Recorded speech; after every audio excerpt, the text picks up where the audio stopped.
파란색 염료가 몹시 귀했다는 것은 지금에 와서는 널리 알려진 이야기다. 보석에 속하는 청금석을 사용해 만들었으며 특히 유럽에서는 베네치아의 독점 때문에 그 값이 매우 비쌌다. 그러나 역사 속에는 파란색만큼이나 어쩌면 파란색보다 귀하게 여겨진 염료가 기록되어 있으니 바로 보라색이다. 여기에서 많은 사람들은 물음표를 띄울 것이다. 아니, 보라색이 귀할 이유가 있나? 자연에서 널리고 널린 게 보라색인데? 맞는 말이다. 애초에 천연 염색만 쳐봐도 포도껍질로 하는 염색 기법을 바로 찾을 수 있다. 또한 보라색 계통 대부분의 색 이름이 자연에서 따온 것들이다. 제비꽃, 라일락, 라벤더와 같이 특히 꽃 종류에서 보라색을 많이 찾을 수 있다. 들으면 들을수록 보라색이 왜 귀했는지 이해가 어려워지는데 지금까지 설명만 들으면 그저 그런 느낌이겠지만 고대부터 황제, 위엄, 권위를 상징하던 색이었던 보라색은 정확히 얘기하자면 퍼플색이지 바이올렛이나 라벤더색이 아니다. 번역상의 문제로도 볼 수 있는데 퍼플과 바이올렛은 엄연히 다른 색이다.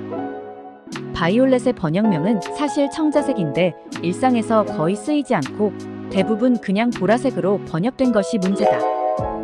그러나 색을 대조해봤을 때 붉은 빛을 띠는 퍼플과 다르게 바이올렛은 더 푸른 빛을 띠는 것을 알 수 있다. 연보라색으로 주로 번역되는 라일락색이나 라벤더색도 퍼플이라고 말하기는 힘들다.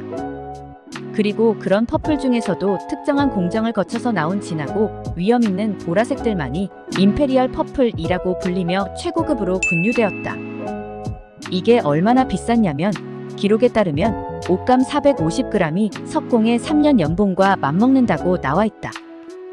바꿔 말하면 석공이 한 달 동안 밥도 안 먹고 뼈 빠지게 일하면 보라색 옷감 12g을 살 수 있다는 뜻이 된다. 그럼 이 보라색의 원료는 어디에서 나올까? 엄청 귀하디 귀한 열매나 식물에서 채취했을까?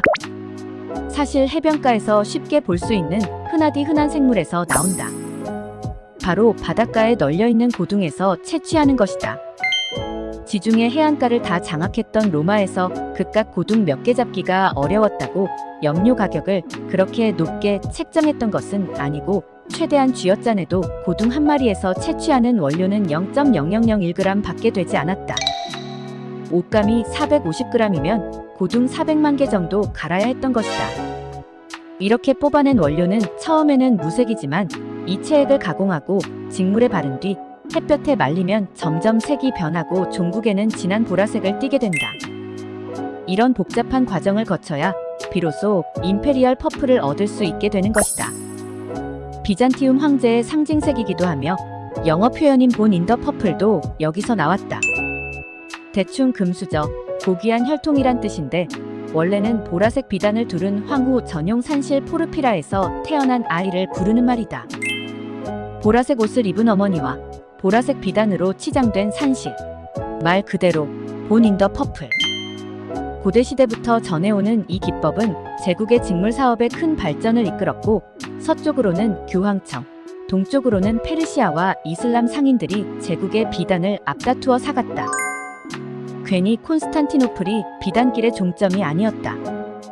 그렇게 활황하던 제국의 직물 사업은 동로마가 내리막길을 걸으면서 자연스럽게 같이 몰락하기 시작했고 오스만에게 콘스탄티노플이 넘어가면서 종지부를 찍게 된다.